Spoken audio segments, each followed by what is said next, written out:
হায় এত সুন্দর না জানি তাহলে তুমি কত সুন্দর।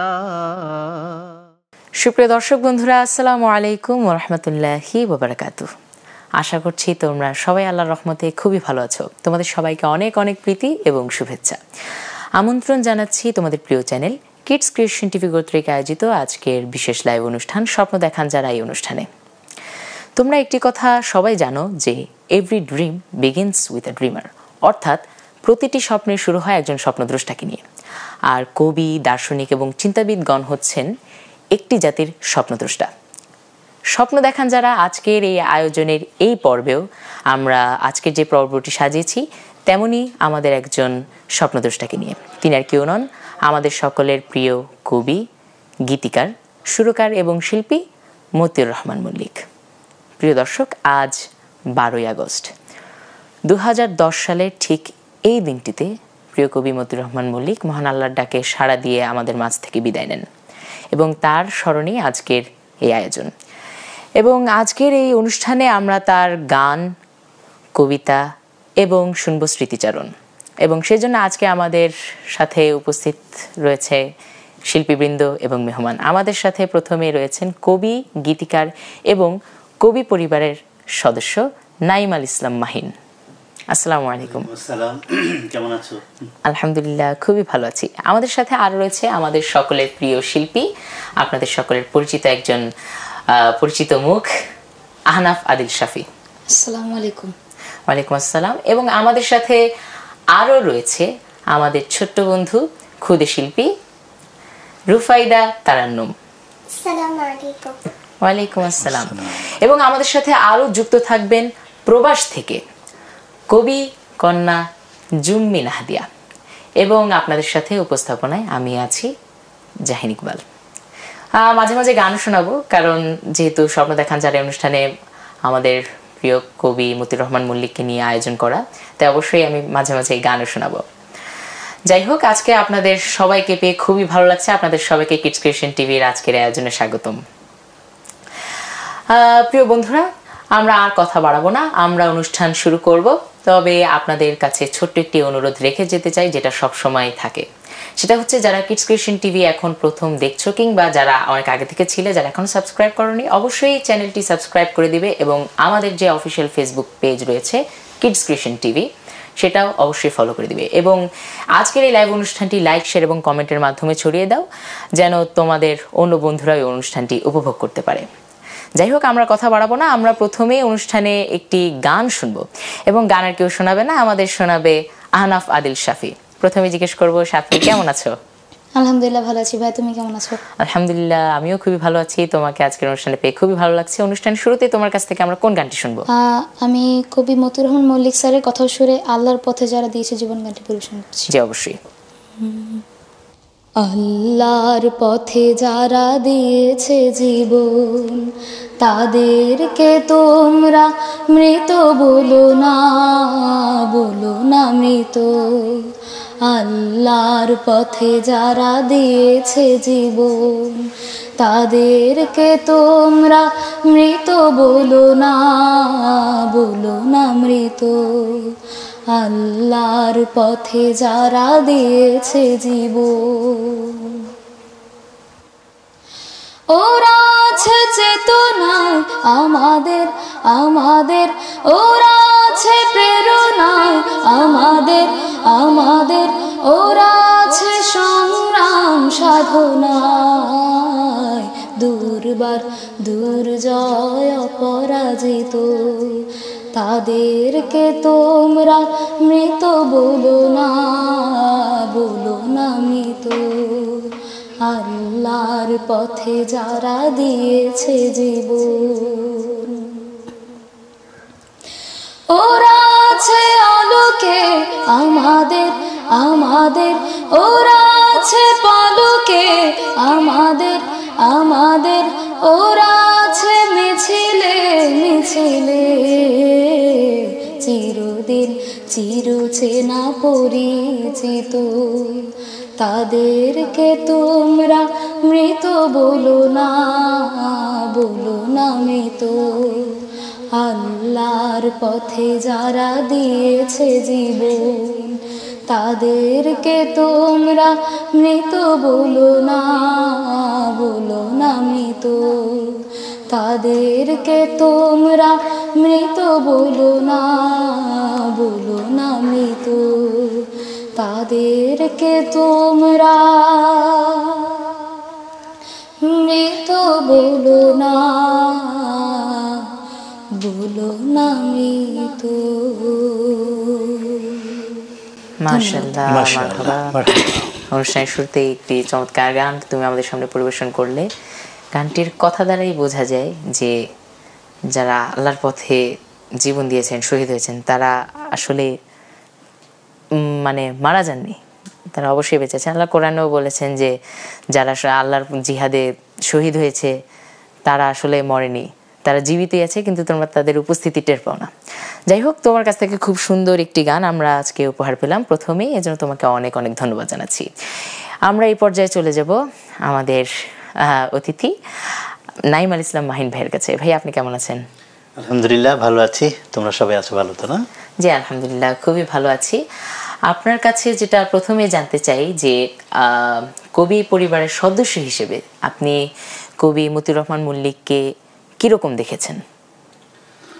অনেক ধন্যবাদ তোমাকে, তুমি একজন শিল্পী, কিন্তু তোমার উপস্থাপনাও খুব চমৎকার, এজন্য তোমাকে আবারও ধন্যবাদ জানাচ্ছি। আসলে আমার খুব আফসোস হয় যে তোমরা যারা এই প্রজন্মের প্রতিভাবান শিল্পী এবং সংস্কৃতি কর্মী, তোমাদের আসলে সৌভাগ্য হয়নি মতিউর রহমান মল্লিকের সাহচর্য পাওয়ার বা তাকে দেখার। আমার এটা একটা আফসোসের জায়গা যে তোমাদেরকে পেলেও তিনি যেমন খুব আনন্দে উদ্বেলিত হতেন, তোমাদের এই প্রতিভাতে, তোমাদের এই উদ্ভাসিত জীবনকে তিনি যেভাবে উপভোগ করতেন, ঠিক তেমনি তোমরাও তার কাছে গিয়ে খুব চমৎকার একটা ভালোবাসা, একটা সাহস, একটা স্বপ্ন নিয়ে ফিরতে পারতে আর কি। যাই হোক, মল্লিক ভাইকে আমরা পেয়েছি, আর বিশেষ করে আমার কথা যদি বলো, উনি যেহেতু আমার আত্মীয় ছিলেন, ওনাকে তো আসলে একটু বেশি পেয়েছি। তো উনি আসলে একজন, বলাই বাহুল্য যে উনি আসলে তো অনেক বড় মাপের একজন মানুষ, হ্যাঁ, একদম আকাশের মতন বড় একজন মানুষ। হ্যাঁ, আজকে যদি আমরা খুব মানে ক্যালকুলেশন করি যে আসলে উনি কত বড়, ওনাকে কে কে চেনে, ওনাকে বাংলাদেশের অলমোস্ট প্রত্যেকটা জেলার, প্রত্যেকটা থানার, প্রত্যেকটা ইউনিয়নের, এমনকি আমি মনে করি যে বাংলাদেশের এমন কোনো গ্রাম নাই অন্তত একজন মানুষ পাওয়া যাবে না যে তাকে চেনে না। এরপরে আমরা যদি দেশে বাইরে যাই, হ্যাঁ, পৃথিবীর যেখানেই বাঙালিরা আছে, বাংলাদেশিরা আছে, তাকে সবাই চেনে, তাকে অনেকেই চেনে। হ্যাঁ, এবং তার সাহিত্যকর্ম, তার সাংস্কৃতিক চেতনা, তার জীবন দর্শন, হ্যাঁ, তারা কিন্তু তাকে মানে ফলো করে, হ্যাঁ, তাকে অনুসরণ করে। তো এই যে এত বড় একজন মানুষ, কিন্তু আমরা কিন্তু তাকে পেয়েছি একেবারেই সাদামাটা একজন সাধারণ মানুষ হিসেবে পেয়েছি। এমনকি আমি বলবো যে কখনো কখনো তিনি আমাদের সাথে, যেহেতু আমাদের ভগ্নিপতি দুলাভাই হন, দুলাভাই সম্পর্কটা তো খুব একটা মধুর সম্পর্ক, ওই সময়টাতে তিনি যে কবি মতিউর রহমান মল্লিক, এটাও আমাদেরকে ভুলে যেতে বলতেন। আমরা যেভাবে গাছ থেকে একটু বাঁকা ডাল কেটে এনে হকি স্টিক বানিয়ে হকি খেলতাম জাম্বুরা দিয়ে, হ্যাঁ, তো তিনি বলতেন যে আমার জন্য কোনটা এনেছো। তিনি আমাদের সাথে ওই খেলায় মেতে উঠতেন। তখন তার মধ্যে আর কোনো মানে কবি, তার মধ্যে কোনো বড় মানুষের ব্যাপার স্যাপার কিছুই থাকতো না। রীতিমতো মাঝে মাঝে আমাদের সাথে ঝগড়া করতেন, এই যে আমি গোল হয়েছে, আমি গোল দিয়েছি, এটা তোমার পায়ে লেগেছে, এরকম মানে একেবারে ছোটরা যেমন করে আর কি। সেই উত্তাল সেই সময়গুলোকে আসলে খুব মিস করি। হ্যাঁ, আর উনি তো আসলে উঠে এসেছেন একদম মাটি এবং মানে মানে একেবারে ভেজা মাটি, ভেজা ঘাসের মধ্য দিয়ে। একেবারে এমন গ্রাম যেখানে আমি গিয়েছি বেড়াতে, যেখানে গাছের এত ঘন ছায়া যে সূর্যের আলো দেখা যায় না, এমন ঘন ঘোর অন্ধকারাচ্ছন্ন তার সেই বারুইপাড়া গ্রাম। সেই গ্রামের প্রকৃতি দেখতে দেখতে তিনি কিন্তু বেড়ে উঠেছেন। কিন্তু আমার কাছে একটা জিনিস অদ্ভুত লাগে যে তিনি যেই দেশপ্রেম এবং তিনি যেই মানে মূল্যবোধ এবং যে চেতনা তিনি ধারণ করেছেন, সেটি কিন্তু তার পরিবার থেকে তিনি পাননি। হ্যাঁ, তার মায়ের কাছ থেকে তিনি তার কবিতার কিছু উৎসাহ পেয়েছেন, তার বড় ভাইয়ের কাছ থেকে কিছু প্রেরণা পেয়েছেন, কিন্তু এই যে তার যে সর্বপ্লাবী একটা বিশাল আন্দোলন গড়ে তোলার, দানা বাঁধার একটা সাংস্কৃতিক গতিপথকে বদলে দেওয়ার যে তার যে সাহস এবং শক্তির যে যেই মানে উন্মেষ তার মধ্যে, যে বীজ তার মধ্যে বপিত হয়েছে, সেটা কিন্তু পরিবার থেকে হয়নি। এটা আমার কাছে অদ্ভুত লাগে যে সেই গ্রাম থেকে সেই মেঠো পথে চলতে চলতে হয়তো বা কোনো এক জাদুকরের স্পর্শে কোনো এক হ্যামিলিয়নের বাঁশিওয়ালার বাঁশি শুনে সে বুঝতে পেরেছিল যে আমার পথ কোনটি হবে, আমাকে কোন পথে চলতে হবে, কোন পথে রয়েছে মুক্তির মানে দিশা, কোন পথে রয়েছে কল্যাণের পথ কোনটি। হ্যাঁ, এবং এই পথগুলো তিনি যখনই চিনে নিলেন, এবং তিনি যেহেতু কবিরা কি হয়, কবিরা যে বিশ্বাস করে, বিশ্বাসটা যখন তার মধ্যে দৃঢ় হয়, বদ্ধমূল হয়, তখন কিন্তু তার আর অন্য পথে যেতে পারে না। পরিবারের শত বাধা সত্ত্বেও কিন্তু তখন সে কিন্তু তার ওই পথেই চলতে চায়, তাতে তার পড়ালেখার ক্ষতি হোক বা না হোক। হ্যাঁ, তোমরা তো শিল্পী মানুষ, তোমরা জানো যে তার সেই বিখ্যাত গানটি যে আম্মা বলেন ঘর ছেড়ে তুই যাসনে ছেলে, আর আমি বলি খোদার পথেই হোক এ জীবন পার। যখনই সেরকম ছন্নছাড়া জীবন, সে সকালে স্কুলে যায়, মাদ্রাসায় যায়, আগে দুপুরের সময় বাসায় ফিরে আসতো, খেত, এখন সে কোথায় কি করে, কার কাছে যায়, কি করে, কিছুই মা জানতে পারছে না। মায়ের শুধু প্রশ্ন যে তুই কি যে করিস, কোথায় থাকিস, তোর তো কাজ কারবার কিছুই বুঝতে পারছি না। তখন সে হেসে বলে যে আমি বলি খোদার পথেই হোক এ জীবন পার। হ্যাঁ, তো এইভাবে তার শৈশবটা শুরু, এবং সে যখন আরেকটু বড় হলো, এবং সে যখন আরেকটু বড় জায়গায় পদার্পণের জন্য সে যখন তার গ্রাম ছেড়ে দিল, এবং সেই কাহিনীও আমরা জানি যে সেটি কত কষ্টের ছিল, যে তার পকেটে কোনো পয়সা নেই, তাকে হেঁটে হেঁটে যেতে হয়েছে গ্রামের সেই পথ ধরে, হাঁটতে হাঁটতে হাঁটতে হাঁটতে বিষণ্ণ এবং অবসন্ন ক্লান্ত দেহ। এ অবস্থায় তার এক সাথী ছিল, তার নাম মুজাহিদ। হ্যাঁ, এবং আমরা মুজাহিদ স্যার হিসাবে চিনি, তিনি ঢাকা বিশ্ববিদ্যালয়ের পরবর্তীতে ব্যাংকিং বিভাগের প্রধান হয়েছিলেন। হ্যাঁ, মুজাহিদ স্যার। তো সেই মুজাহিদকে তিনি উদ্দেশ্য করে তখন তিনি একটি গান লিখেছিলেন, তার সেই কালজয়ী গানটি, যেটি লেখার মতন কাগজ তার কাছে ছিল না। তিনি রাস্তা থেকে কুড়িয়ে পাওয়া একটি মানে টুকরো কাগজের মধ্যে লিখেছিলেন যে চলো চলো চলো মুজাহিদ, পথ যে এখনো বাকি, ভোলো ভোলো ব্যথা ভোলো, মুছে ফেলো ওই আখি। মানে তোমাকে অনেক দূর যেতে হবে, অনেক কষ্ট সহ্য করতে হবে, অনেক কান্না এসে তোমার চোখে বাসা বাঁধবে, কিন্তু তোমাকে সেই কান্না মুছে ফেলতে হবে, তোমাকে চলতে হবে। আমাদের পথ এবং আমাদের স্বপ্ন, আমাদের মঞ্জিল অনেক দূরে। তো এই জন্য আমি বলবো যে কবি মতিউর রহমান মল্লিককে আসলে আমরা খুব সৌভাগ্যবান যে আমরা তাকে এরকম এক বর্ণাঢ্য জীবনেও পেয়েছি, আবার তাকে আমাদের খেলার সাথী হিসেবে পেয়েছি, আমরা তাকে আমাদের মানে খাবারের ডাইনিংয়ের টেবিলের সঙ্গী হিসেবে পেয়েছি, তার সাথে আমরা গল্পে আড্ডায় আমরা দীর্ঘ সময় পার করেছি, চা পানের আড্ডায় এই হিসাবে পেয়েছি আমরা। এবং যে সুযোগটা নিতাম সেটা হচ্ছে যে তিনি যেহেতু বিখ্যাত ব্যক্তি ছিলেন, আর আমরা ছোট ছোট কোথাও গেলে এই যে মল্লিক ভাই শ্যালক কিংবা মল্লিক ভাই আমার দুলা ভাই, এই পরিচয়টা দিলে একটু বিশেষ খাতির পাওয়া যেত। তো এইটুক সুবিধাও কিন্তু নিয়েছি আমরা। আর তোমাদের কথা মনে হয় যে তোমরা যেমন এই যে আমাদের বাইজিৎ ভাইদের কাছে আসলে একটা চকলেট দেয়, তোমাদেরকে আদর করে দেয়, হ্যাঁ, এরপর একটু আদর করে দেয়, যে এতটা মনে থাকে আসলে। হ্যাঁ, যারা নতুন আসে তারা বুঝতে পারে না যে এই লোকটা আমাকে এত আদর করলো কেন, এত ভালোবাসলো কেন। মল্লিক ভাইয়ের ব্যাপারটা এরকম, তার কাছে কেউ আসলে একটা সুবাস নিয়ে ফিরে যেত, একটা স্বপ্ন নিয়ে ফিরে যেত, কিছু একটা বুকের মধ্যে নিয়ে ফিরে যেত, যেটা তাকে সারা জীবন তার মধ্যে সেই স্বপ্নগুলো সে তার মধ্যে থাকতো। মানে আপনাদের সাথে বা তিনি যার সাথেই মানে অর্থাৎ মানে পরিচয় হতো তাকেই আপন করে নিতে পারতেন। খুব সুন্দরভাবে আপনি বলছেন, অনেক অনেক ধন্যবাদ। প্রিয় দর্শক, এ পর্যায়ে আমরা চলে যাবো আমাদের ছোট্ট বন্ধু রুফাইদা তারান্নুমের কাছে। কেমন আছো? আলহামদুলিল্লাহ, আমি ভালো আছি। তুমি কেমন আছো? আলহামদুলিল্লাহ, আমিও খুবই ভালো আছি। প্রথমেই আমি শ্রদ্ধেয় কবি মতিউর রহমান মল্লিক স্যারের লেখা কবিতা আবৃত্তি করব, যার লেখা মতিউর রহমান মল্লিক। আচ্ছা।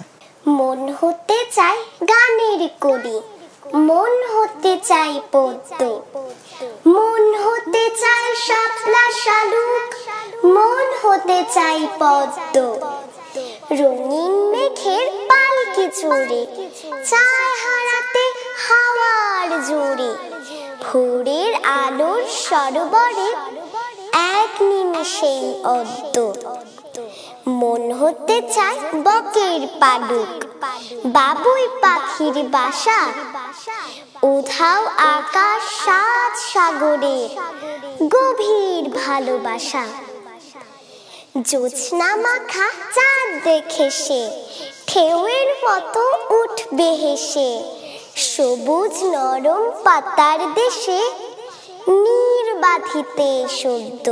ধন্যবাদ। চমৎকার, খুব দারুণ আবৃত্তি করলে, সাথে অভিনয়ও দেখলাম। যাই হোক, অনেক অনেক ধন্যবাদ। বলতেও চেয়েছিলাম যে ও খুব ভালো আবৃত্তিও করে, তো প্রথমে বলেছিলাম ওকে গান গাইতে। যাই হোক, ও কিন্তু দারুণ গানও গাইতে পারে, আবৃত্তিও করতে পারে। যাই হোক, তোমাকে অনেক অনেক ধন্যবাদ জানাচ্ছি। তো যেহেতু আজকের প্রোগ্রামের আমি শুরুতেই বলেছিলাম যে মাঝে মাঝে গানও শোনাবো, তো এই পর্যায়ে আমি একটি গান শোনাতে চাই। আসলে লোভ সামলানো যায় না, যেহেতু স্বপ্ন দেখান যারা এই অনুষ্ঠানে আবারও অনেকদিন পর আসলাম, তো আমি একটি গান গাই, কি বলেন? তুমি না বললে হয়তো আমরা রিকোয়েস্ট করতাম, এখন না, তোমারই পালা। কবি মতিউর রহমান মল্লিকের স্মরণে, যেহেতু আমি তারই লেখা এবং সুর করা একটি জাগরণী একটি গান পরিবেশন করছি। আমাকে যখন কেউ প্রশ্ন করে, কেন বেছে নিলে পথ, কেন ডেকে নিলে বিপদ,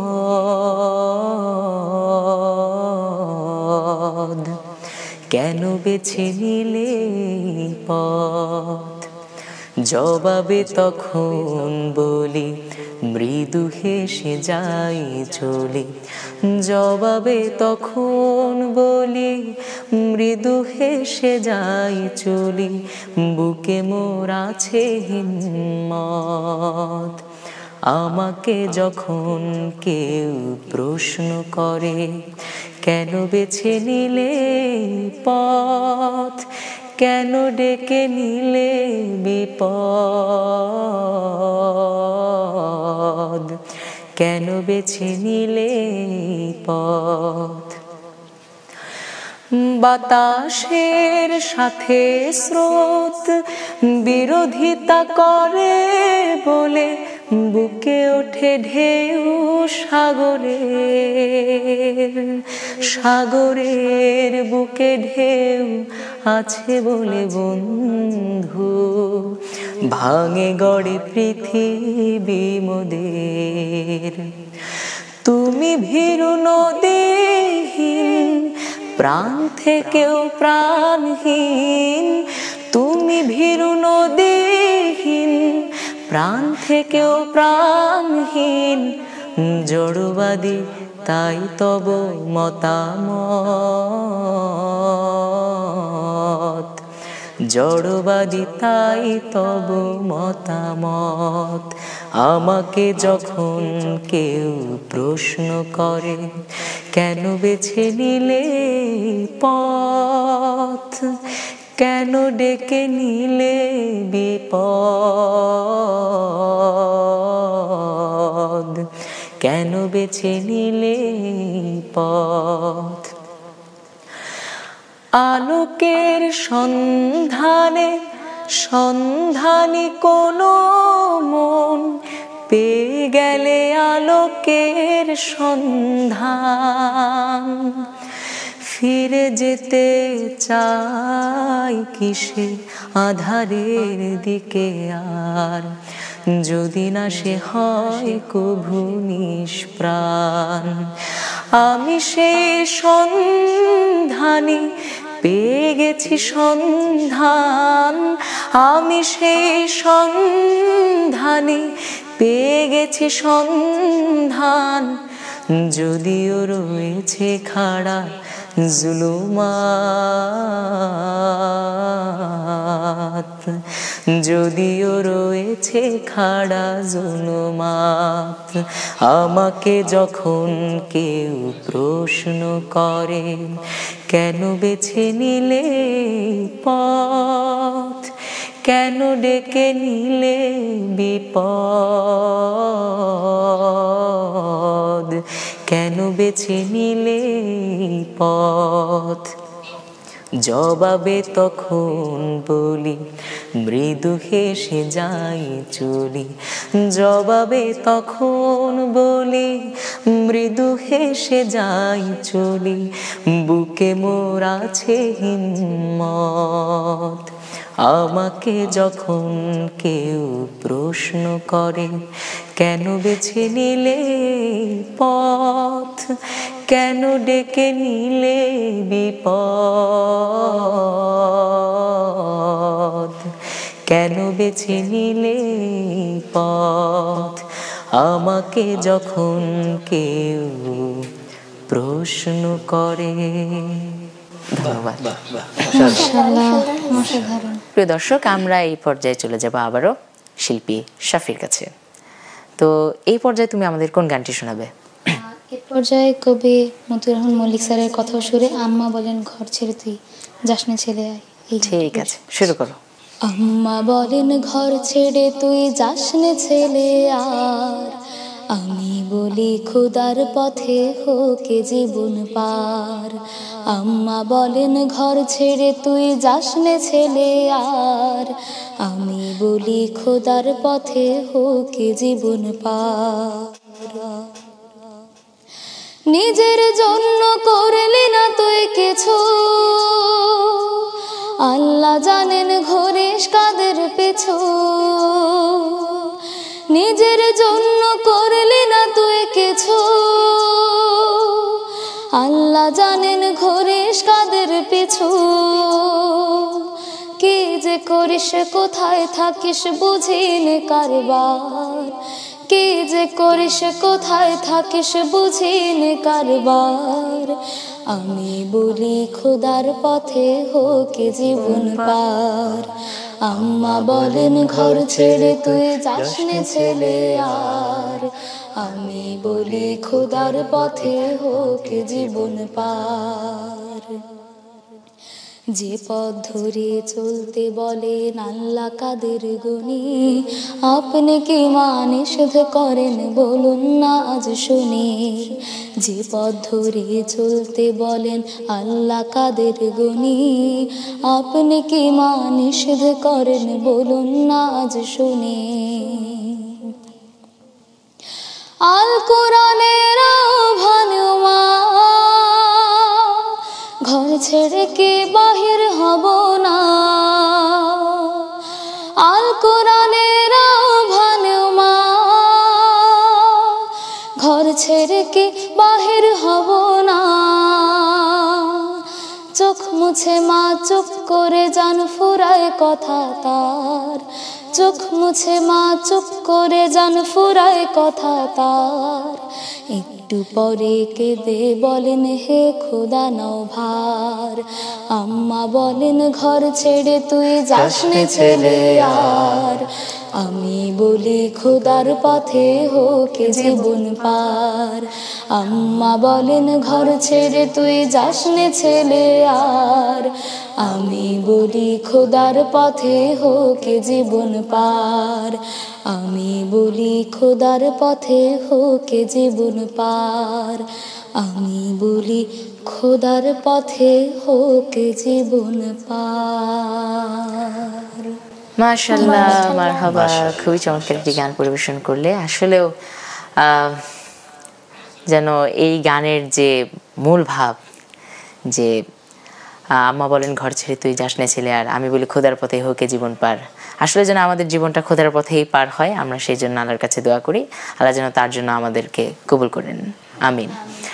যাই হোক প্রিয় দর্শক, আমরা এই পর্যায়ে প্রিয় কবি মতিউর রহমান মল্লিকের কন্যা জুম্মি নাহাদিয়া আপুর কাছ থেকে তার পিতা সম্পর্কে কিছু কথা শুনবো। আগেও আমরা বলেছি যে জুম্মি আপু প্রবাসে থাকেন, তো চলুন দর্শক শুনে আছি তার পিতা সম্পর্কে কিছু কথা। আসসালামু আলাইকুম, শুভেচ্ছা সবাইকে।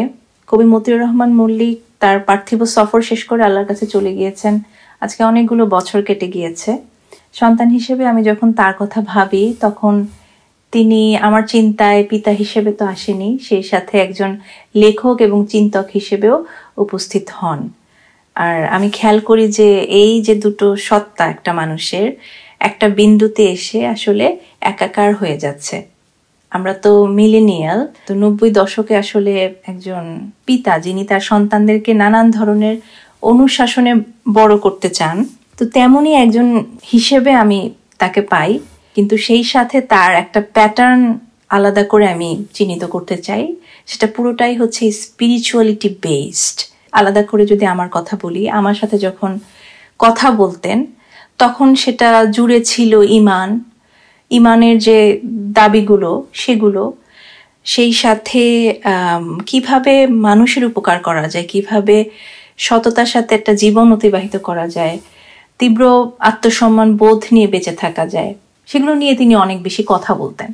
কিন্তু আমার মনে পড়ে না যে কোনো ম্যাটেরিয়ালিস্টিক জীবন দর্শন বা কোনো নিশ্চিত গোছানো ভবিষ্যৎ সেগুলো নিয়ে তিনি কথা বলেছেন। অ্যাটলিস্ট আমার এক্সপিরিয়েন্সে সেটা নাই। আমি তাকে এমন একজন মানুষ হিসেবে পাই বা চিন্তা করি, আমার প্রায় মনে হয় যে খুব প্রাচুর্যমণ্ডিত কোনো জায়গায় যদি তাকে রেখে আসা হয় তাহলে সেখানে তিনি ফিট ইন করার তেমন কোনো এফোর্ট দিবেন না, বরং তার যে নিজস্ব সিস্টেমে বেঁচে থাকা, তার যে উপায় উপকরণগুলো আছে, একটা শীতল পাটি, একটুখানি লেখার সরঞ্জাম, তার প্রিয় পোশাক, তার দেশীয় ঘরানার যেই খাদি পাঞ্জাবি, মানে খুব সিম্পল ওয়েতে তিনি তার জীবনটাকে অতিবাহিত করে যাবেন। আমার স্বপ্নের মধ্যেও আসলে তার আবির্ভাবটা খুব সাদামাটা ভাবেই হয়। আমি দেখি যে তার প্রিয় বিষয়গুলো নিয়েই তিনি আমার স্বপ্নে আসেন। খুব মিনিমাল একটা বাসা, তার সামনে হয়তো দিগন্ত বিস্তৃত ফসলের মাঠ, সেখানে তিনি বসে বসে লিখছেন। তো একজন সন্তান হিসেবে আসলে তার এই সাধারণ তরিকায় বেঁচে থাকা, এটা আমাকে খুবই আকর্ষণ করে। আর আরেকটা জিনিসও আমাকে খুব আকর্ষণ করে, সেটা হচ্ছে যে বিশ্বাস এবং মূল্যবোধের দায় থেকে ক্রমাগত ভাবতে থাকা, কাজ করতে থাকা, এবং এটার কনসিকোয়েন্স কি হবে, অর্থাৎ এটার কোনো প্রচার হবে নাকি প্রকাশ হবে, নাকি তিনি কোনো স্বীকৃতি পাচ্ছেন কি পাচ্ছেন না, এগুলো নিয়ে তাকে আসলে কখনোই আমি ভাবতে দেখিনি।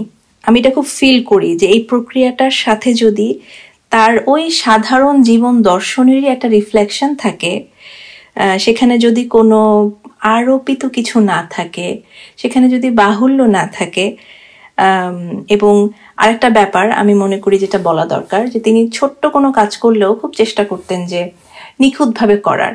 তো আমি এখানেই শেষ করছি।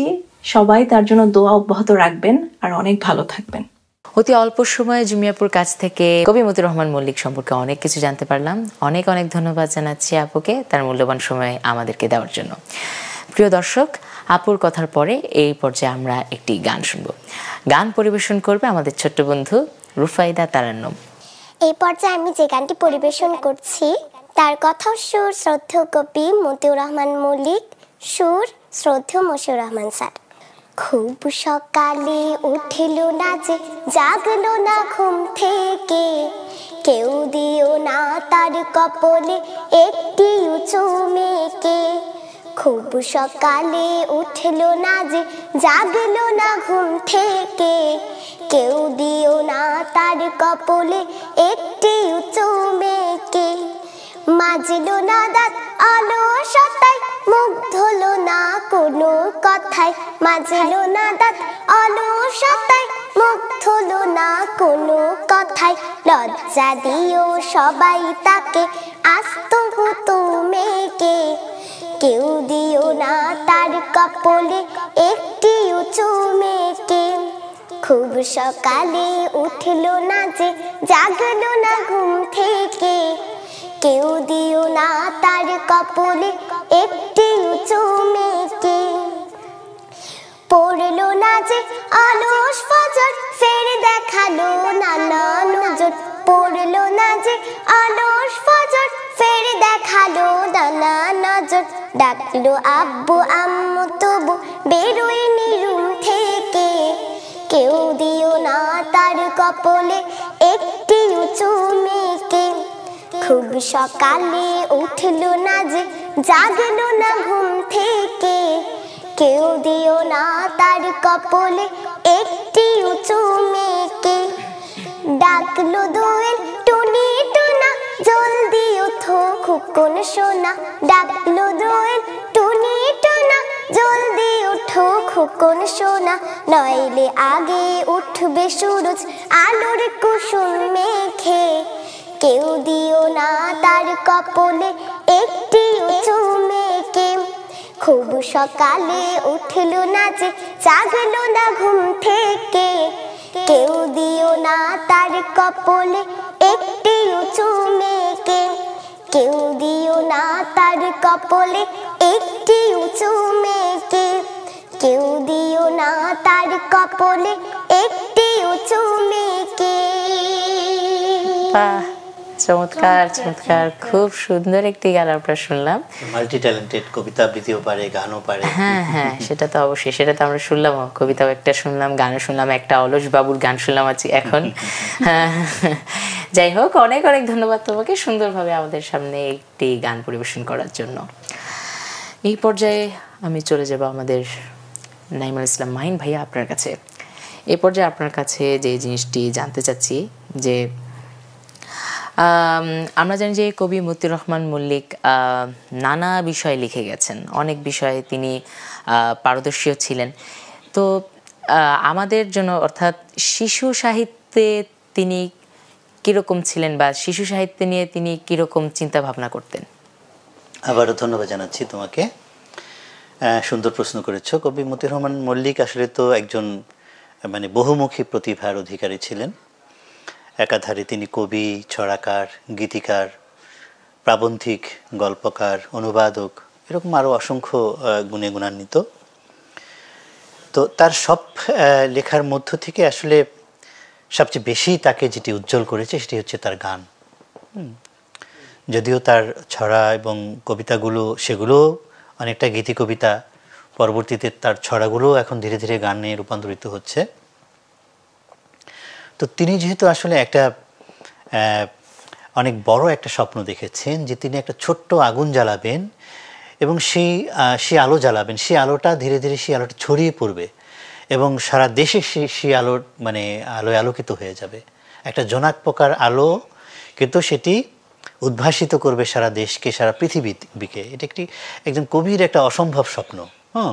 কিন্তু এই স্বপ্ন দেখতে গিয়েই তিনি এই ছোট ছোট আলোগুলো জ্বালাতে শুরু করলেন, যেগুলো আসলে শিশুদের মনকে জাগায়, মননকে গঠন করে। হ্যাঁ, যেমন এই গানগুলো তো তোমরাই গাও যে পরের জন্য করলে কিছু নিজের জন্য করা হয়, আল্লাহ তাআলার তরফ থেকে যায় পাওয়া তার বিনিময়।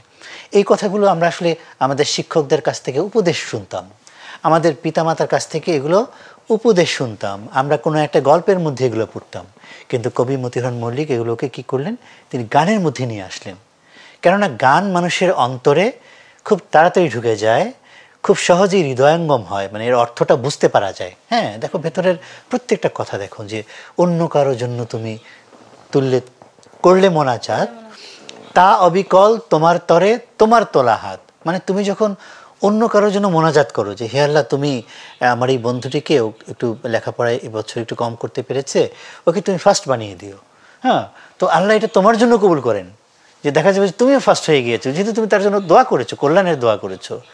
এই সুন্দর কথাগুলোকে তিনি গানের মধ্যে নিয়ে এসেছেন। হ্যাঁ, এরপরে কারো সাথে দেখা হলে মিষ্টি করে হেসো, হাত বাড়িয়ে সালাম দিয়ে একটু ভালোবেসো।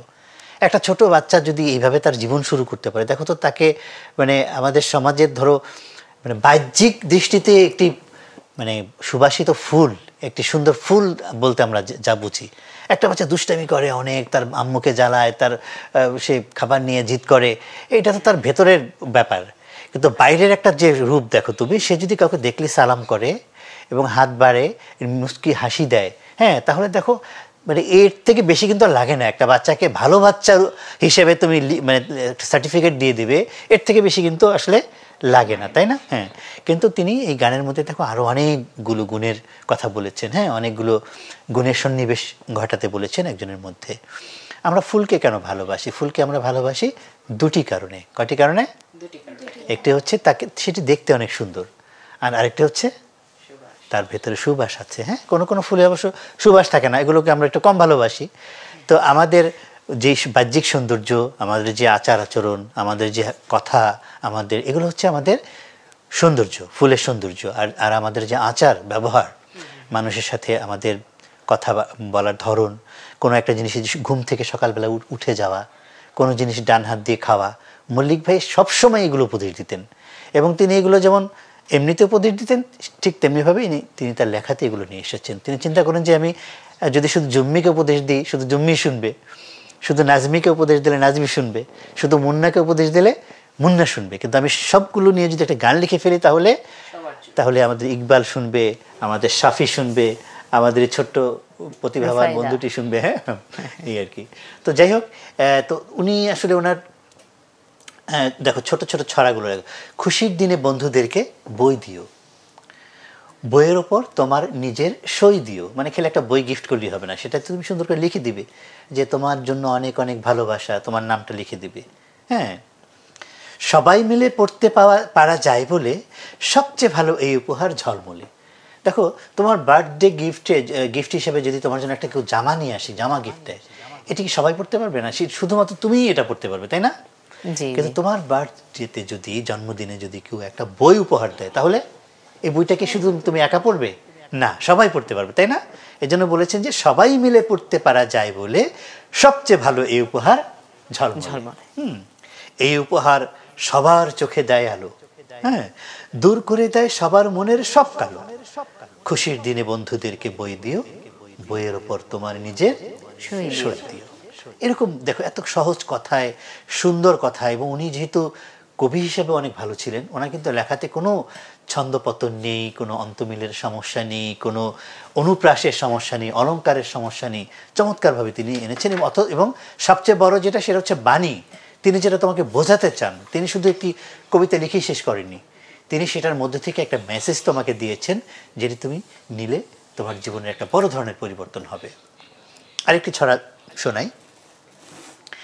মারলে একটা পাখির ছানা একটাই যায় মরে, ছিঁড়লে একটা ফুলের কড়ি একটাই যায় ঝরে, কিন্তু একটা মারলে মানুষ, একটা করলে খুন, খুন করা হয় সকল মানুষ, সকল তমদ্দুন। তুমি যদি একজন মানুষকে খুন করো, তুমি আসলে একজন মানুষকে খুন করলে না, তুমি সমগ্র মানব জাতিকে খুন করলে। হ্যাঁ, এটিকেই যে আমাদের বিশ্বাসের কথা, আমাদের ধর্মের কথা, হ্যাঁ, ইসলামের কথা, এটিকে তিনি কিভাবে একটি ছড়ার মধ্যে নিয়ে এসেছেন। সত্যি আসলেও যে শিশু সাহিত্য নিয়ে তিনি যে এত কিছু করেছেন, এবং তিনি যেরকম স্বপ্ন দেখতেন যে এরকম ভাবে যে আলোটা ছড়িয়ে পড়বে, তো সেই ক্ষেত্রে আপনি অনেক সুন্দর করে বলছেন। তো এই পর্যায়ে আপনার কাছে একটি প্রপার আবৃত্তি শুনতে চাচ্ছিলাম। আচ্ছা আচ্ছা, আবৃত্তি আমি মল্লিক ভাইকে নিয়ে কবিতা আবৃত্তি করি নাকি? না, মল্লিক ভাইয়ের কবিতা মল্লিক চাচুকে দিয়ে আবৃত্তিটা আমরা একটু পরে শুনবে। আচ্ছা আচ্ছা, আপনার খুশি মতো ওনাকে নিয়ে একটা করেন। হ্যাঁ, আচ্ছা ঠিক আছে। তাহলে আমি তাহলে কোনটা শোনাই দেখি। কিন্তু অনেকগুলো কবিতা আছে ওনার। হ্যাঁ, তো ওনার একটা কবিতা আছে, সেটি হচ্ছে খুদে মরিচ। এটা আমি এই কারণে করব যে ওনার অন্তমিলগুলো কি চমৎকার, কি মানে রিমঝিম করা, সেটা বোঝানোর জন্য আর কি। হ্যাঁ, খুদে মরিচ ক্ষুদ্র তবু ভীষণ রকম ঝাল, তাতে একটুখানি চিবাও যদি জ্বলবে ভীষণ গাল তাতে। সারা দেহ উল্টা তার, যেমন জাত ও কুলটা তার, তাই তারে কেউ কয় যে খাঁড়া, টকটকে লাল ছাল যাতে। খুদে মরিচ ক্ষুদ্র তবু ভীষণ রকম ছাল তাতে। ক্ষেতের মরিচ খেতেই পাবে চতুর্দিকে আল যাতে। খুদে মরিচ ঘরের কাছে হয় যে অনেক ডাল তাতে। আকাশি তার অন্য নাম, পান্তা ভাতে অন্য দাম, লবণ দিয়ে মাখলে দারুণ হয় যে স্বাদু ডাল তাতে। খুদে মরিচ ক্ষুদ্র তবু ভীষণ রকম ছাল তাতে। খুদে মরিচে মেশাও যদি লাল ভেবে কেউ আলতাতে, এবং মাখো বুঝবে তখন কেমন আছে মাল তাতে। মেজাজ যে তার ফটাং ফট, পেলে করে চটাং চট, চোখের পানি বেরিয়ে ছাড়ে ঠিক থাকে না তাল তাতে। খুদে মরিচ ক্ষুদ্র তবু ভীষণ রকম ছাল তাতে। একটা খুদে মরিচ ডোলে নুনের সাথে চাল তাতে, খায় যদি ঠিক 10-12 জন, মারবে 200 ফাল তাতে। তাই তারে কয় বিষ মরিচ, কোথায় যে তার পাই হদিস। বলল সে এক সদরঘাটের হোটেলওয়ালা কাল রাতে, খুদে মরিচ ক্ষুদ্র তবু ভীষণ রকম ছাল তাতে। খুবই চমৎকার একটি আবৃত্তি শুনলাম আমরা মাহিন ভাইয়ের কাছ থেকে। অনেক অনেক ধন্যবাদ। সেই সাথে আমরা যে আমাদের কবি মতিউর রহমান মল্লিক যে শিশু সাহিত্য নিয়ে কীরকম অবদান রেখেছেন, কীরকম কাজ করতে তিনি চেয়েছেন, সেটাও আমরা মাহিন ভাইয়ের কাছ থেকে খুব সুন্দরভাবে জানতে পারলাম। আপনাকে অনেক অনেক ধন্যবাদ জানাচ্ছি। পরের একটি আবৃত্তি শুনব এবং এই আবৃত্তিও করবে আমাদের ছোট্ট বন্ধু রুফাইদা তারান্নুম। এই পর্যায়ে তুমি আমাদের কোন কবিতাটি আবৃত্তি করে শোনাবে? এই পর্যায়ে আমি শ্রদ্ধেয় কবি মতিউর রহমান মল্লিক স্যারের লেখা আর একটি কবিতা আবৃত্তি করব। তুমি কি এখন স্বপ্নভঙ্গ কেউ, একাকী কোথাও আহত পাখির শোক, ছল ছল চোখে এলোমেলো করে ঢেউ, তুমি কি এখন সরাহত কোনো লোক? তুমি কি ভেবেছ সূর্যটা ডুবে গেছে? তুমি কি ভেবেছ নেই আর কোনো আলো? তুমি কি ভেবেছ শিলীভূত হয়ে আছে অনন্ত এক আকাশের ঘন কালো? রাত্রির পর সকাল যে ফিরে আসে সে কথা জানো কি তুমি? সেসবাধি কোন লোকালয় উদ্ভাসে দৃঢ় পথভারে পার হলে বনভূমি। মানুষের নামে যারা কলঙ্ক তারা মানে পরাভব, যোগ গুণ ভাগ নিয়ে তো অঙ্ক, বিয়োগ নয় তো সব। তবুও কি তুমি উঠে দাঁড়াবে না আজ? বুক টান করে নামবে না পথে আট, পাড়ি জমাবে না আকাশের শাহবাজ, ছিড়বে না টুটি দুরন্ত ঝঞ্ঝার। একটু আঘাতে সিংহের বাড়ি সুখ, একটু আঘাতে বাপ ছাড়ে অহংকার, একটু আঘাতে জমে ওঠে বিক্ষোভ, বজ্র সভায় বিদ্যুৎ বারতার। ধন্যবাদ। আরো একটি চমৎকার কবিতা আমরা শুনলাম রুফাইদা তারান্নুমের কাছে, অনেক অনেক ধন্যবাদ জানাচ্ছি। এ পর্যায়ে আমি আরেকটি গান গাইতে চাই। গাই তাহলে। তো এই পর্যায়ে গান পরিবেশন করবে জাহিন ইকবাল।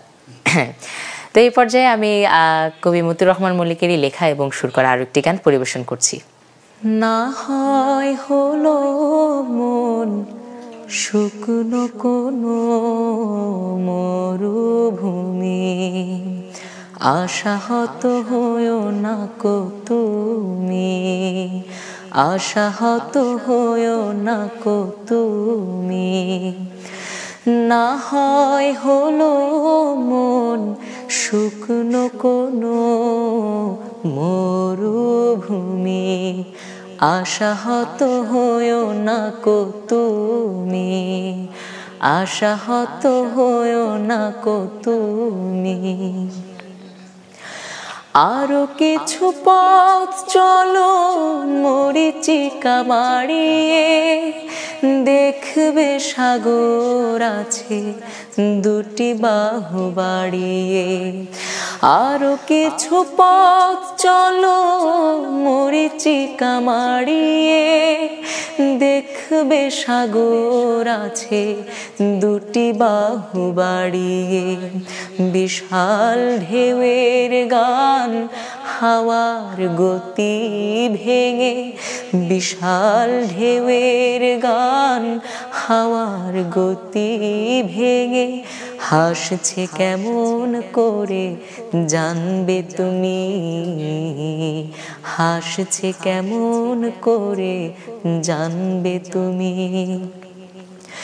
না হয় হলো মন শুকনো কোনো মরুভূমি, আশাহত হয়ো না কো তুমি, আশাহত হয়ো না কো তুমি। ব্যথা হত মনটারে দেখাও আকাশ, কি করে বিহানে হয় আলোর প্রকাশ, কি করে বিহানে হয় আলোর প্রকাশ। মহিরুহ নাম তার রয় যে গো দাঁড়িয়ে, ঝঞ্ঝা ঝড়ের যত বিভীষিকা মারিয়ে। মহিরুহ নাম তার রয় যে গো দাঁড়িয়ে, ঝঞ্ঝা ঝড়ের যত বিভীষিকা মারিয়ে।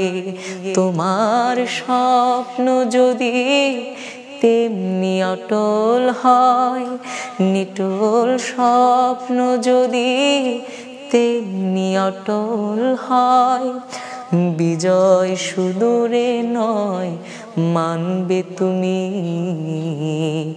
বিজয় সুদূরে নয় মানবে তুমি। না হয় হলো মন শুকনো কোনো মরুভূমি, আশাহত হয়ো না কো তুমি, আশাহত হয়ো না কো তুমি, আশাহত হয়ো না কো তুমি। ধন্যবাদ। চমৎকার অনেক চমৎকার, সুন্দর। মাশাআল্লাহ। জি, অনেক অনেক ধন্যবাদ। এই পর্যায়ে আমি আবার চলে যাব আমাদের মাহিন ভাইয়ের কাছে। মতিউর রহমান মল্লিক, তিনি ছিলেন কবি, গীতিকার, সুরকার, সম্পাদক, অনেক কিছুই তিনি, অনেক গুণে তিনি গুণান্বিত ছিলেন। তো কবি মল্লিককে নিয়ে আপনার যে রচনা বা আপনি যে রচনা করেছেন সেটা যদি আমাদেরকে একটু শোনাতেন। মল্লিক ভাইকে নিয়ে আমার বেশ কিছু লেখা আছে, তবে আজকে মানে একটু মানে অন্যরকম একটা ঘটনা ঘটেছে। সেটি হচ্ছে যে আমি যখন আসছিলাম, অর্থাৎ বাসা থেকে রওনা হওয়ার পরে স্টুডিওতে আসা পর্যন্ত সময়ের মধ্যে, এই সময়ের মধ্যে আমার মনে হলো যে মল্লিক ভাই আসলে প্রত্যেকটা মানুষের জন্য আলাদা আলাদা স্মৃতি তৈরি করে গেছেন। অর্থাৎ প্রত্যেকটা মানুষ মল্লিক ভাইয়ের কাছে দেখা হলে তিনি যেন তাদেরকে একটা খাম ধরিয়ে দিতেন, একটা হলুদ খাম, যেটার মধ্যে একটা চিঠি লেখা থাকতো। আর সেই চিঠিটা ওই ব্যক্তি তার বুক পকেটে রেখে দিয়েছে সারা জীবন, বা রেখে দিত, বা এখনও আছে। হ্যাঁ, এখনও সেই চিঠিটা সে মাঝে মাঝে খুলে সেটার মধ্যে কী লেখা আছে সেটা পড়ে।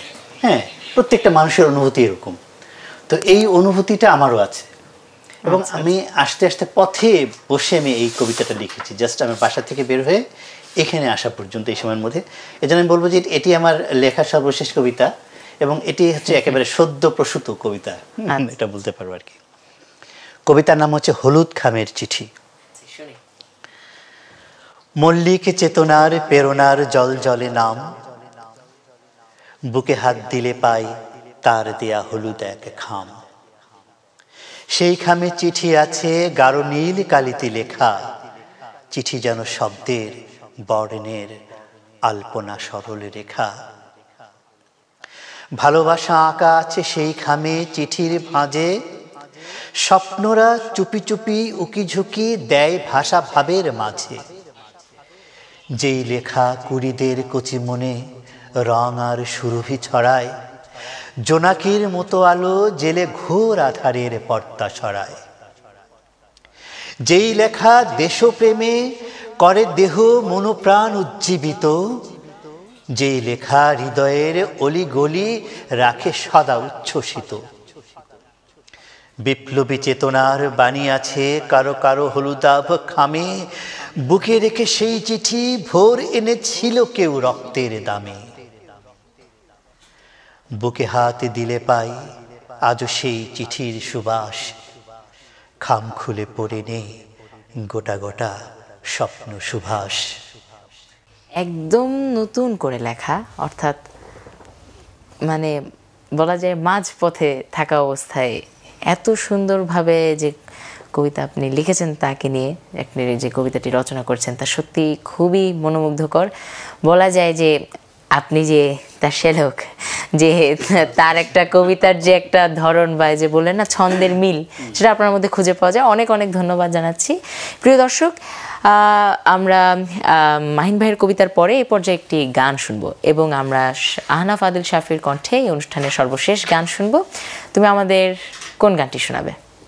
যেখানে পরিবেশন করছি এই গানটির কথা শ্রদ্ধেয় কবি মতিউর রহমান মল্লিক স্যার। ঠিক আছে, শুরু করো। এই দুর্যোগে দুর্ভোগে আজ জাগতে হবে তোমাকে। এই দুর্যোগে দুর্ভোগে আজ জাগতে হবে তোমাকে। জীবনের এই মরবে আবানে প্রাণ আনতে হবে তোমাকে। এই দুর্যোগে দুর্ভোগে আজ জাগতে হবে তোমাকে। জড়তার দেশে দাও দাও হিন্দু, বহাও বন্যা তৌহিদে হিল্ল। জড়তার দেশে দাও দাও হিন্দু, বহাও বন্যা তৌহিদে হিল্ল। অমারাত্রের সকল কালিমা মুছে সূর্য ওঠাতে হবে, ওঠাতে হবে তোমাকে। এই দুর্যোগে দুর্ভোগে আজ জাগতে হবে, জাগতে হবে তোমাকে। এই দুর্যোগে দুর্ভোগে আজ জাগতে হবে, জাগতে হবে তোমাকে। এখানে এখনো জাহেলে তুমুদ্দুর, শিকড় গড়ার প্রয়াসে যে তৎপর। সজাগ শান্তি প্রস্তুতি নাও না, প্রতিটি শিকড় উপরাতে পরপর। কুফুরের ভেত ভাঙার সময় হলো, মুরসাইম আগুনের ঝড় তোলো। কুফুরের ভেত ভাঙার সময় হলো, মুরসাইম আগুনের ঝড় তোলো। কোরআনের ডাকে বাতিলের ঝংকারে শেষ করতে হবে, করতেই হবে তোমাকে। এই দুর্যোগে দুর্ভোগে আজ জাগতে হবে, জাগতে হবে তোমাকে। এই দুর্যোগে দুর্ভোগে আজ জাগতে হবে, জাগতে হবে তোমাকে। জীবনের এই মরবিয়া প্রাণ আনতেই হবে, আনতেই হবে তোমাকে। এই দুর্যোগে দুর্ভোগে আজ জাগতে হবে, জাগতে হবে তোমাকে। এই দুর্যোগে দুর্ভোগে আজ জাগতে হবে, জাগতে হবে তোমাকে। বাহ, চমৎকার, মাশাআল্লাহ। আসলেই দুর্ভোগে দুর্ভোগে আজ জাগতেই হবে, জাগতেই হবে তোমাকে। তোমাকে বলতে সবাইকে। যাই হোক, তোমাকে অনেক অনেক ধন্যবাদ খুব সুন্দরভাবে একটি গান আবারও পরিবেশনা করার জন্য। এই পর্যায়ে আমি আবারও যেতে চাচ্ছি মাহিন ভাইয়ের কাছে। এই পর্যায়ে আপনার কাছে জানতে চাই যে কবি মতিউর রহমান মল্লিক তিনি শিশুদের জন্য, অর্থাৎ শিশু কিশোরদের জন্য, আমাদের জন্য, এছাড়া আরও যে শিশু কিশোররা রয়েছে তাদেরকে নিয়ে কীরকম স্বপ্ন দেখতেন তিনি? তিনি একজন স্বপ্নচারী মানুষ ছিলেন। আমি আগে বলেছি যে তিনি আগুনের ফুলকিরা এসো জড়ো হই, দাবানল জ্বালবার মন্ত্রে, বজ্রের আক্রোশে আঘাত হানি মানুষের মন গড়া তন্ত্রে। তিনি বুঝতে পেরেছিলেন যে এই সমাজটা বদলাতে হবে, আর সমাজ বদলানোর জন্য একটা ঝড় আনতে হবে। সেই ঝড়ের নাম হচ্ছে সাইমুম, তার হাতে গড়া তার স্বপ্নের সংগঠন সাইমুম। দেখো এখন তার প্রত্যেকটা পরতে পরতে যারা তার এই বিশ্বাসের আন্দোলনের সাথে সম্পৃক্ত, প্রত্যেকটা গানের কথা কিন্তু এই আন্দোলনের সাথে সম্পৃক্ত কর্মীদের পথ চলার প্রতিটা বাঁকে বাঁকে যে সমস্যা আসে, কখনো হতাশা আসে, তখন তুমি যে গানটা গাইলে, না হয় হলো মন শুকনো কোনো মরুভূমি, আশাহত হয়েও না কো তুমি। আবার কেউ প্রশ্ন করে যে তুমি এই পথে কেন গেলাই, কিন্তু তো অনেক বিপদ আপদ আছে, তুমি ইউনিভার্সিটিতে যেতে পারবে না, পরীক্ষা দিতে পারবে না, সবাই তোমাকে ট্যাগিং দিবে। আমাকে যখন কেউ প্রশ্ন করে কেন বেছে নিলে এই পথ, হ্যাঁ, এরকম না প্রত্যেকটা বাঁকে বাঁকে তিনি তার লেখনী লিখে গেছেন। এবং স্বপ্নটা কত বড় দেখো, এই যে জুলাই জাগরণ হয়েছে, আমি তো মনে করি যে তার গান এবং তার কবিতার একটা বিশাল অবদান আছে এই মুভমেন্টের পেছনে। এই দুর্যোগে, এই দুর্ভোগে আজ তুমি ঠিক গত বছর জুলাইয়ের এই যে তীব্র সময়গুলো, উত্তাল সময়গুলোতে এই গানটা একটু চিন্তা করো তো দেখি। এই দুর্যোগে, এই দুর্ভোগে আজ জাগতেই হবে, জাগতেই হবে তোমাকে। এবং এই সব বাণী তো আসলে আবু সাঈদকে এভাবে হাত মানে প্রসারিত করে দাঁড়াতে সহযোগিতা করে। হ্যাঁ, গুলির মুখে বুক পেতে দেয় হাজারো তরুণ যুবক। হ্যাঁ, তো শিশুদেরকে তিনি এর বাইরে রাখেননি। তিনি শিশুদেরকে শিশু মনে করতেন না, তিনি শিশুদেরকেও বড়দের মতন মনে করতেন। তিনি শিশুদেরকেও মনে করতেন যে আজকে খুব অল্প সময়ের জন্য তারা শিশু, এরপরে তারা যুবক, বালক, তরুণ। হ্যাঁ, এবং তারাই পরিবর্তন আনবে। দেখো এই যে জুলাইয়ের বিপ্লবটা কারা পরিবর্তন এনেছে? এই শিশুরাই এনেছে। কিশোরেরা, তোমাদের মতন তরুণেরা রাস্তায় দাঁড়িয়ে গিয়েছে। আমরা বড়রা ব্যর্থ হয়েছি। সমস্ত বড়রা, সমস্ত যুবকেরা, সমস্ত পৌররা যেখানে ব্যর্থ, সেখানে এই তোমাদের মতন তরুণেরা, শিশুরা সামনে চলে এসেছে। এবং এর পেছনে আমি মনে করি যে কবি মতিউর রহমান মল্লিকের একটা বিশাল অবদান আছে। হ্যাঁ, তার প্রত্যেকটা লেখনের মধ্যে এই স্বপ্নগুলো আছে যে একদিন জনতা নামবেই রাজপথে। হ্যাঁ, তারপরে এরকম হাজারো শহীদ যারা হয়েছে তাদের জন্য সম্মান করে তিনি গান লিখেছেন। দেশপ্রেম নিয়ে তিনি গান লিখেছেন। হ্যাঁ, সামনে এগিয়ে যাওয়ার স্বপ্ন নিয়ে গান লিখেছেন। তিনি আসলে স্বপ্ন দেখাতেন। হ্যাঁ, তিনি স্বপ্ন দেখাতেন, বড় হওয়ার স্বপ্ন দেখাতেন। তিনি স্বপ্ন দেখাতেন এই জীবনে সফল হওয়ার স্বপ্ন। তিনি স্বপ্ন দেখাতেন পরের জীবনে সফল হওয়ার স্বপ্ন। তিনি স্বপ্ন দেখতেন এবং দেখাতেন একটা সুন্দর সমাজ। দাও খোদা দাও হেথায় পূর্ণ ইসলামী সমাজ, রাশেদার যুগ দাও ফিরিয়ে, দাও কোরআনের রাজ। কোরআনের সাথে তার খুব গভীর একটা সম্পর্ক ছিল। কোরআনকে তিনি প্রত্যেকটা পরতে সব জায়গায় তিনি রাখতেন এবং তার অনেক গান এবং কবিতার মধ্যে এই জন্য কোরআন এবং হাদিসের বাণী এখানে খুঁজে পাওয়া যায়, সেই আলোগুলো খুঁজে পাওয়া যায়। অনেক অনেক ধন্যবাদ জানাচ্ছি আমাদের প্রিয় মাহিন ভাইয়াকে। অনেক চমৎকার কথা বলেছেন এবং অনেক জিনিস আমরা জানতাম না তার সম্পর্কে। আজকে তার সম্পর্কে অনেক কিছুই জানলাম। আপনাকে অনেক অনেক ধন্যবাদ জানাচ্ছি। প্রিয় দর্শক, আমরা অনুষ্ঠানের একদমই শেষ পর্যায়ে চলে এসেছি। ইনশাল্লাহ একটা কোরাস, একটা দলীয় গানের মাধ্যমে ইনশাল্লাহ আমরা এই অনুষ্ঠান থেকে বিদায় নিব। তবে তার আগে বলে নিতে চাই যে আজকের অনুষ্ঠানে যারা আমাদের মেহমান ছিল, আমাদের মাহিন ভাইয়া, আহনাফ আদিল শাফি এবং আমাদের সাথে যে তারান্নুম আমাদের ছোট্ট বোন ছিল, আপনাদের তিনজনকে অনেক অনেক ধন্যবাদ যে আজকের এই মূল্যবান সময়টা আপনি আমাদেরকে দিয়েছেন এবং এই অনুষ্ঠানটাকে আরও প্রাণবন্ত করেছেন এবং জন্য অনেক অনেক ধন্যবাদ জানাচ্ছি। তোমাকেও ধন্যবাদ জানাচ্ছি যে খুব সুন্দর, এত চমৎকার শিল্পী হওয়ার পাশাপাশি তুমি খুব খুব কি বলবো, মানে রিল্যাক্সে আর কি, খুব চমৎকার করে উপস্থাপনা করলে, মজা করলে। আলহামদুলিল্লাহ।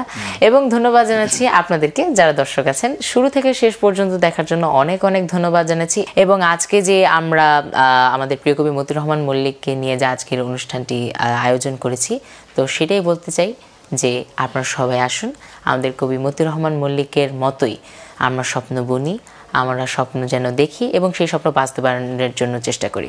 সে পর্যন্ত সবাই ভালো থাকবেন, সুস্থ থাকবেন, নিরাপদে থাকবেন। আপনারা, আল্লাহ আপনাদের সবাইকে ভালো রাখুন। আসসালামু আলাইকুম ওয়া রাহমাতুল্লাহি ওয়া বারাকাতুহু। টিক টিক টিক টিক যেই ঘড়িটা বাজে ঠিক ঠিক বাজে, কেউ কি জানে সেই ঘড়িটা লাগবে কয়দিন কাজে। টিক টিক টিক টিক যেই ঘড়িটা বাজে ঠিক ঠিক বাজে, কেউ কি জানে সেই ঘড়িটা লাগবে কয়দিন কাজে। ঝকঝক তক তক করে যদ্দিন ঘড়ির চেহারা, তদ্দিন তারে কিনতে চাই যে খরিদ্দারেরা। ঝকঝক তক তক করে যদ্দিন ঘড়ির চেহারা, তদ্দিন তারে কিনতে চাই যে খরিদ্দারেরা।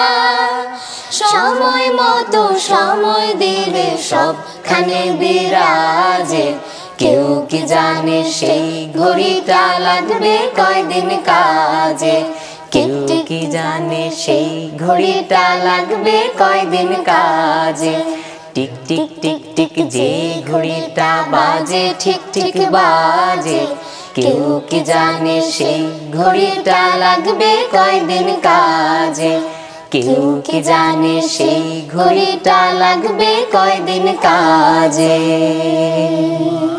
সৃষ্টি যদি হয় এত সুন্দর, না জানি তাহলে তুমি কত সুন্দর, কত। For more updates